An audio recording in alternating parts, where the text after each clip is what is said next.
नमस्कार, आप देख रहे हैं सिटी पोस्ट लाइव। अभी देखिए बीजेपी के कद्दावर नेता, बहुत सीनियर नेता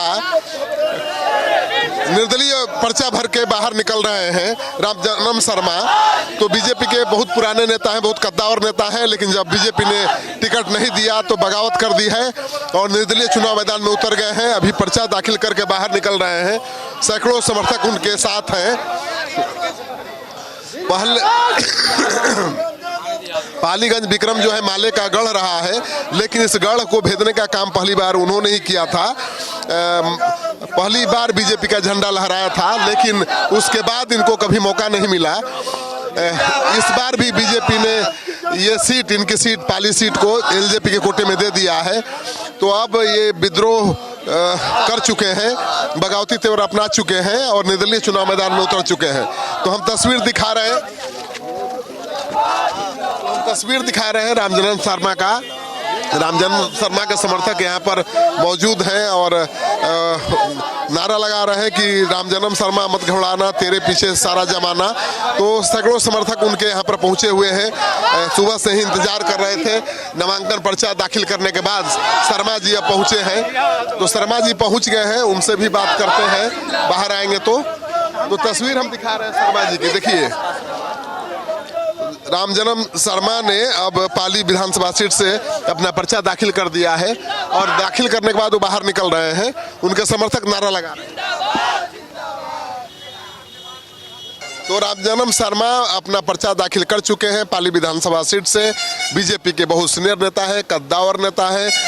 माले के गढ़ में बीजेपी का झंडा पहली बार उन्होंने ही फहराया था और इस बार टिकट जब नहीं मिला तो बगावत कर दी है और अब निर्दलीय चुनाव लड़ने की तैयारी में है। तो पर्चा तो दाखिल कर दिया है, अब पीछे हटने के मूड में नहीं है। जाहिर है कि एनडीए की मुश्किल बढ़ेगी और केवल इसी सीट पर नहीं बल्कि आसपास की तमाम सीटों पर पड़ेगी। तो बीजेपी की चुनौती बागियों ने बढ़ा दी है। खबर आ रही है कि दानापुर में भी जो पूर्व विधायिका थी आशा सिन्हा, उन्होंने भी शायद पर्चा दाखिल करने का फैसला लिया है या कर दिया है। उससे भी दानापुर में रामकृपाल यादव की मुश्किल बढ़ सकती है। तो लगातार मुश्किल बीजेपी की, एनडीए के नेताओं की, जो बागी नेता हैं वो बढ़ा रहे हैं। तो रामजन्म शर्मा का कहना है कि बीजेपी ने उनको दगा दिया है, उन्होंने पार्टी को नहीं छोड़ा, पार्टी ने उनको छोड़ दिया है। तो अब अपना दमखम दिखाने के लिए मैदान में उतर गए हैं। तो रामजन्म शर्मा जैसे सीनियर बीजेपी के नेता अगर मैदान में उतरेंगे बागी बनकर तो खेल तो बिगड़ना तय है। देखिए नारा लग रहा है, जिंदाबाद के नारे लग रहे हैं। तो रामजन्म शर्मा यहाँ पर अब पर्चा दाखिल कर चुके हैं, पर्चा दाखिल करके बाहर निकल रहे हैं और उनके समर्थक उनके जिंदाबाद के नारे लगा रहे हैं।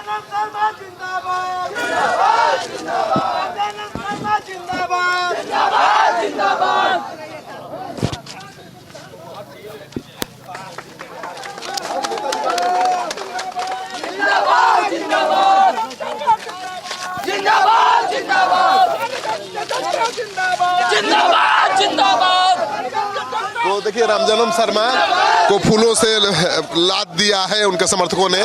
काफी उत्साह है, काफी जोश खरोश दिख रहा है समर्थकों में। समर्थक आर पार के मूड में है। तो देखिए किस तरह से नारेबाजी हो रही है। समर्थक काफी जोश में है शर्मा जी।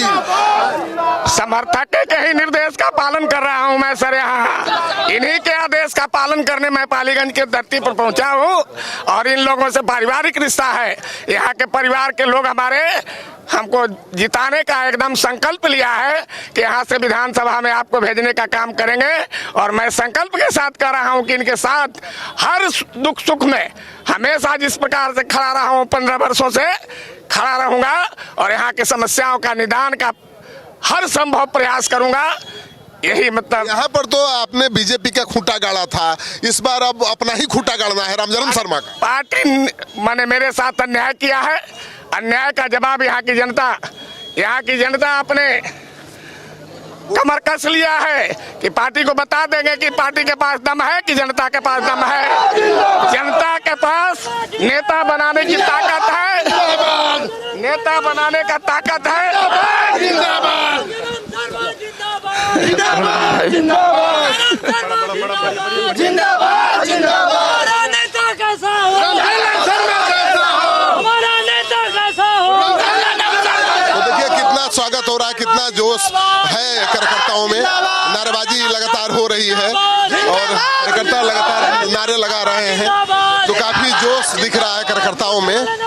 तो आप तस्वीर दिख रहे हैं सीधे पालीगंज से हम दिखा रहे हैं तस्वीर कि रामजन्म शर्मा निकले हैं पर्चा दाखिल करके। उनके समर्थक यहाँ पर नाराबाजी लगा रहे हैं, नारेबाजी कर रहे हैं, जिंदाबाद के नारे लगा रहे हैं। तो अब आइए देखते हैं कि शर्मा जी की रणनीति क्या है। शर्मा जिंदाबाद जिंदाबाद। तो आप तो सब जिंदाबाद जिंदाबाद। शर्मा जी आप तो सबकी चुनौती बढ़ा रहे हैं, सबकी चुनौती बढ़ा रहे हैं। एकदम बढ़ाएंगे सर, एकदम बढ़ाएंगे। अन्याय का जवाब न्याय से देगी जनता। एकदम खुटा ठोक खड़ा है जी। आपने जो काम किया है वो काम दिखाई दे रहा है, पूरा दिखाई दे रहा है। विक्रम में और चल के देखिए, विक्रम के लोग अफसोस कर रहे हैं कि हमारा नेता को अलग कर दिया गया है। विक्रम में जाकर के पता लीजिए, विक्रम की जनता रो रही है मेरे लिए। और मतलब पार्टी के निर्देश पर मैं 15 में आया था, लेकिन मेरे साथ पार्टी हमेशा अन्याय किया है। अन्याय का जवाब न्याय से मत जनता यहाँ की देगी। तो विक्रमगंज में भी असर पड़ेगा बीजेपी के उम्मीदवार? एकदम पड़ेगा, एकदम पड़ेगा, एकदम पड़ेगा जी। क्या करेंगे जी चुनाव जीतने के बाद विक्रमगंज पालिका? करेंगे यहाँ के समस्याओं के साथ विधानसभा में रखने का काम करेंगे। मैं नया हूँ, इसके लिए विधानसभा में जा करके वहाँ यहाँ की समस्याओं का निदान कराया हूँ। चुनाव जीत गए तो एनडीए की सरकार बनाने में जरूरत पड़ी तो मदद करेंगे कि नहीं? एकदम नहीं, जनता के आदेश सर्वोपरि होगा। जनता की आवाज, जनता का आदेश सर्वोपरि होगा। कहीं कोई मतलब मिलावट जो कहेगी वही करेंगे, वही करेंगे, वही करेंगे। तो जनता कहेगी कि नहीं भाई सरकार किसकी बनानी है, शर्मा जी क्या करिए? अब उस समय की बात होगी, मतलब जनता से आकर के जनता की अदालत में बात रखेंगे। इनका जो निर्देश होगा उसको मैं पालन करूंगा। चलिए, तो जनता को चिंता करने की जरूरत नहीं है। शर्मा जी भी जीतेंगे चुनाव और सरकार बनाने में जनता जिसकी सरकार चाहेगी उसकी सरकार बनाने में सहयोग भी करेंगे। तो ये कह रहे हैं कि आप इनको जिताइए और अपने मनपसंद सरकार बनाइए। तो आप तस्वीर देख रहे हैं लगातार पाली से, जहां से हम शर्मा जी के नामांकन पर्चा दाखिल करने की तस्वीर लगातार दिखा रहे हैं। आपको ये तस्वीर कैसी लगी? रामजन्म शर्मा का फैसला कैसा लगा? आप कमेंट बॉक्स में जाइए, अपना कमेंट जरूर लिखिए और राजनीतिक खबरों के लिए बने रहिए सिटी पोस्ट लाइव के साथ। आपका सहयोग समर्थन हमारे लिए बहुत मायने रखता है और आपने अपने प्यार और समर्थन से सिटी पोस्ट लाइव को बिहार झारखंड का नंबर 1 चैनल बनाया है, सबसे ज्यादा व्यूज वाला चैनल बनाया है। इसके लिए बहुत बहुत आभार।